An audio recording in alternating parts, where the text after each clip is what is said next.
So I want to talk about positive versus negative rights, just real briefly, not much, don't want to go into much depth with this, but I've talked about it a little bit.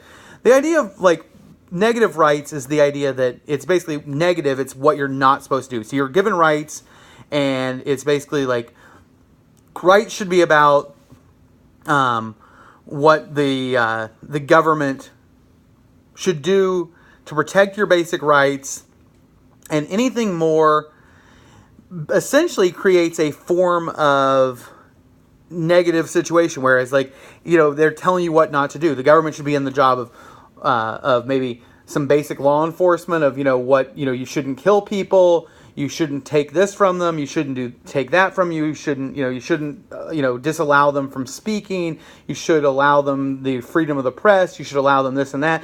But it's all about what you should allow people to do and not take anything away from them. And they then can go out and do it if they want to do it, and not do it if they don't want to. They're free to do it. The government's job is basically to say what they're not going to do. And their job is, what they're not going to do is infringe upon your rights. They're not going to take your rights away from you. Positive rights, on the other hand, are kind of that unequally concept. And positive rights is the idea that, if you say a person has a right to pursue life, well, if a right to life is a natural right, if a right to live is a natural right, then in our own modern society, part of the ability to continue to live is the ability to get access to medical care in our society. I mean, 1,000 years ago, people died at 40 and it wasn't I would have been dead by now and it wouldn't have been an issue, right? But I intend to live, another lifetime given what people used to live. I mean, I intend to live 40 more years. But the case is that, we have, if that's the case, then healthcare is a basic, is a right one needs in order to continue to live. And so a positive right would be granting health care to other people, granting care to other people, giving people things so that they have advantages.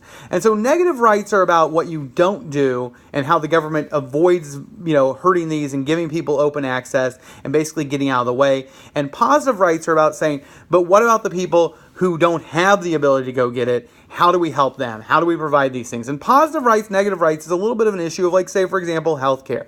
To me, healthcare is a good example, whereas I don't think anybody should die simply because they can't afford medical treatment. I think that's probably a bad idea, right? I mean, we all know people who don't have much money. I mean, maybe you don't. I mean, to a certain degree, I don't know. I grew up in a small enough town where there were people in town who were quite wealthy and there were people in town who were quite poor. And I didn't think anybody, now a lot of them are my friends on Facebook, and I don't think any of them deserve to die because of the fact that they don't have money.